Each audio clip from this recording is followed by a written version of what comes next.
Yes. What the story of our story, and our story must be told by us and not by anybody else. We tell our own story, and it must be told by us and not anybody.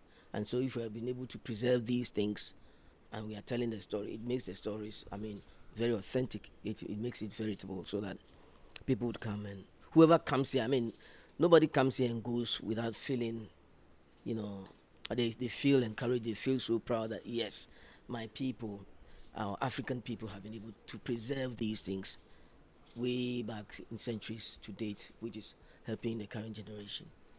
Mm.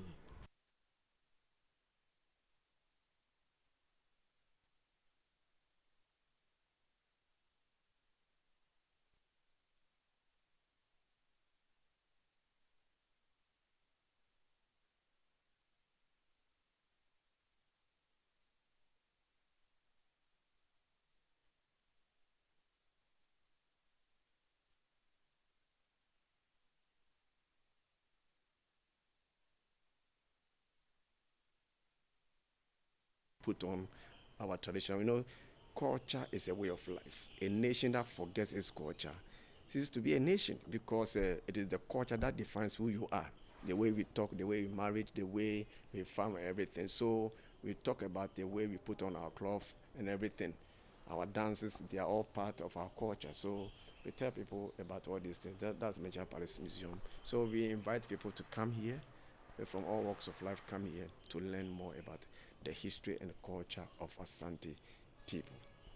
So the Okomfonacho Source site is the birthplace of Asante Kingdom. That was where the famous gold stood of Asante descended from the sky through Okomfonache.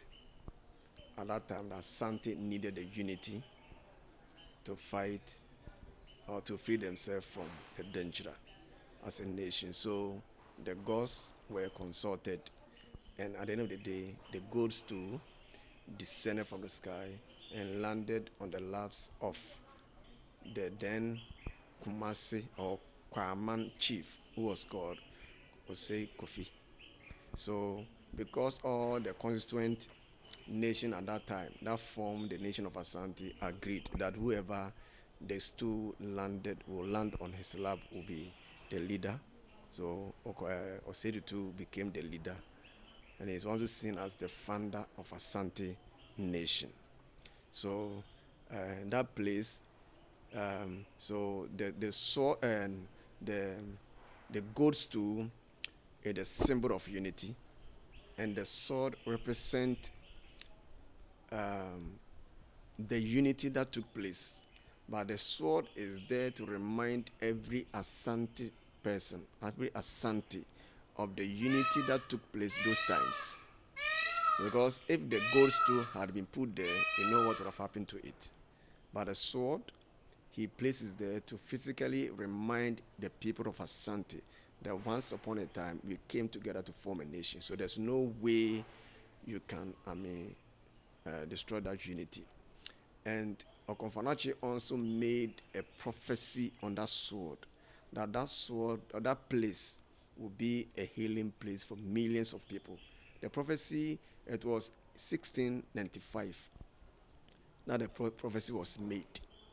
So it wasn't surprising to the Sunday people when uh, G and Walker, the company that constructed the Confederate Teaching Hospital, the government contracted them to build uh, a teaching hospital.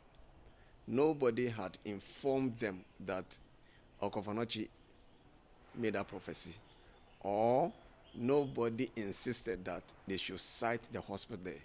After locating Kumasi Township and its environs, they decided that that place would be. At that time, it was very thick forest.